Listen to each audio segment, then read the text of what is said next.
મિત્રો, ગયા મજેદાર મંગળવારમાં અમે તમને ચંપારણ સત્યાગ્રહ વિશે સમજ આપેલી હતી. આ મજેદાર મંગળવારમાં અમે તમને ખેડા સત્યાગ્રહ વિશે સમજ આપશું. કેમ છો મિત્રો? મજામાં. આજે આપણે વાત કરીશું ખેડા સત્યાગ્રહની. હા, ઈસવીસન 1917માં ખેડા જિલ્લામાં અતિવૃષ્ટિને કારણે પાક નિષ્ફળ ગયો. છતાં અંગ્રેજોએ મહેસૂલ માફ કરવાને બદલે મહેસૂલ ઉઘરાવવાનું નક્કી કર્યું. હા, એથી જ સરદાર વલ્લભભાઈ પટેલ આગેવાન હેઠળ સત્યાગ્રહની ફરજ પડી.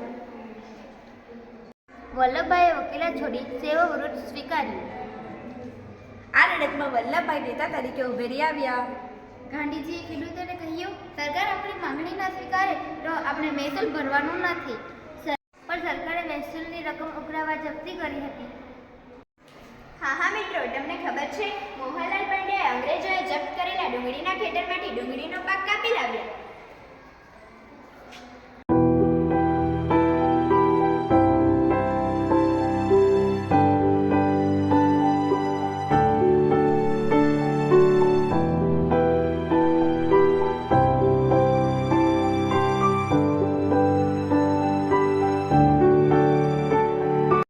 આથી મોહનલાલ પંડ્યા ડુંગળી ચોર કહેવાયા.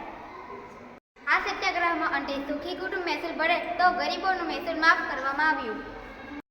આ લડતથી ખેડૂતોમાં નવજાગૃતિ આવી અને લોકોની ત્યાગ શક્તિનો પરિચય થયો.